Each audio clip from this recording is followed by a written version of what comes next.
नमस्कार। अब हम एक वीडियो हिंदी में बना रहा हूँ। मैं अक्टूबर की प्रेडिक्शंस दे रहा हूँ आपको स्टॉक एंड फाइनेंशियल मार्केट्स के बारे में। मैंने जितने भी 4-5 महीने से जो प्रेडिक्शन करी है स्टॉक एंड फाइनेंशियल मार्केट्स की, मेरी प्रेडिक्शन बिल्कुल सही जा रही है। और मैं आपको एक चीज़ बताऊँ, जितने भी एस्ट्रोलॉजर्स हैं सारी प्रेडिक्शन दे रहे हैं। जिस हम बर्थ चार्ट को देख के प्रेडिक्शन करते हैं एस्ट्रोलॉजी में, वो इसी तरह ग्लोबल प्रेडिक्शन कर रहे हैं, जो कि बिल्कुल गलत है। मेंदरी क्लासिक्स के मुताबिक जो टोटल प्रिंसिपल्स हैं टोटल ही फर्क है। और एक भी एस्ट्रोलॉजर मैंने यूट्यूब में नहीं देखा जिसको मेंदरी एस्ट्रोलॉजी के बारे में 5% भी नॉलेज हो। प्रेडिक्शन दे रहे हैं, आज की प्रेडिक्शन देते हैं, शाम को ये हो सकता है और नहीं हुआ तो कुछ और होगा। कोई भी कंक्रीट प्रेडिक्शन नहीं दे रहा। ये देख लीजिए, पहले ये मान लीजिए कि यूट्यूब में फाइनेंशियल एस्ट्रोलॉजी और स्टॉक मार्केट की प्रेडिक्शन के ऊपर कोई भी ज्योतिष का ज्ञान पूर्ण नहीं है। और मैं भी ये कहूँगा मेरा ज्ञान भी पूर्ण नहीं है। और मेरे प्रेडिक्शन के मुताबिक आप कोई निवेश नहीं करें। अगर निवेश करेंगे आपको नुकसान हुआ तो आपकी जिम्मेदारी है। मैं तो सिर्फ ये बता रहा हूँ कि 24 अक्टूबर 1929 से लेके 2022 तक जो भी प्लानिटरी पोजीशंस हैं बिल्कुल वैसे ही समानांतर प्लानिटरी पोजीशंस बन रही हैं। और जब बन रही हैं तो एस्ट्रोलॉजी के प्रिंसिपल्स तो यही कहते हैं, मुंडेन एस्ट्रोलॉजी के प्रिंसिपल, कि जो वाक़यात पहले हुआ है वो वाक़यात दोहराया जाएगा। उसकी इंटेंसिटी, उसका कितना बड़ा प्रभाव होगा वो थोड़ा फर्क हो सकता है। जिस तरह मैं कह रहा हूँ कि 1929 के क्रैश के जैसा होगा। 1929 का क्रैश 4 साल रहा, तो हो सकता है कि जो 1929 के क्रैश के मुताबिक 100% वैसे ना हो। क्रैश 2 साल के लिए हो, क्रैश ना हो, और या क्रैश 4 साल के लिए हो। तो तीनों पॉसिबिलिटी है।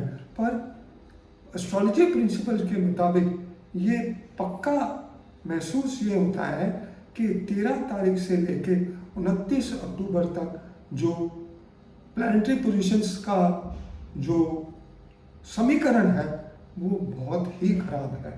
और वो अर्थ के इसके लिए, भूचाल के लिए, टेररिज्म के लिए, वॉर की सिचुएशंस के जैसे, पॉलिटिकल हैजर्ड्स के लिए, फायर एक्सप्लोजन्स और तरह तरह की strikes, riots, rail accidents, air accidents भी दर्शाता है। मेरी प्रेडिक्शन अभी तक जो मैंने जनवरी से अभी तक अक्टूबर तक की करी है वो बिल्कुल ही समानांतर है। मतलब बिल्कुल ही मैंने जो प्रेडिक्ट किया था कि 7 तारीख तक जो प्लानिटरी पोजीशंस ऐसा कह रहे हैं कि या तो मार्केट पहले नीचे जाएगी और या फिर ऊपर भी जा सकती है, और आखिर के 2 दिन ऊपर नीचे रहेगी। 19,600 19,500 पे निफ्टी आसपास घूमेगी। परंतु 13 तारीख के बाद जो रियल इफेक्ट आना है, और मंगल जो ग्रह जो है हर चीज़ को एक्टिवेट करता है। जैसे आप बिजली का स्विच ऑन करते हैं तो लाइट जल जाती है, इसी तरह मंगल जब की दृष्टि 1 डिग्रीज पे पड़ती है तो वो एक्सप्लोशन होता है उस टाइम। मतलब स्टार्ट हो जाएगा एक्टिविटी, जैसे कि स्टॉक मार्केट गिरना शुरू हो गई और एक्सप्लोड कब होगी, जब मंगल उस पॉइंट पे पहुंचेगा।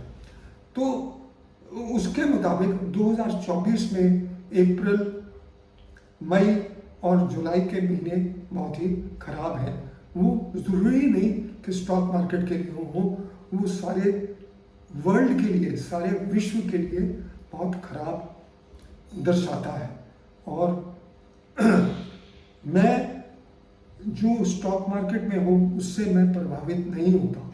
मैं जो नक्षत्र और ग्रहों का जो प्रभाव है उससे प्रभावित होता हूँ और उससे प्रेडिक्शन करता हूँ।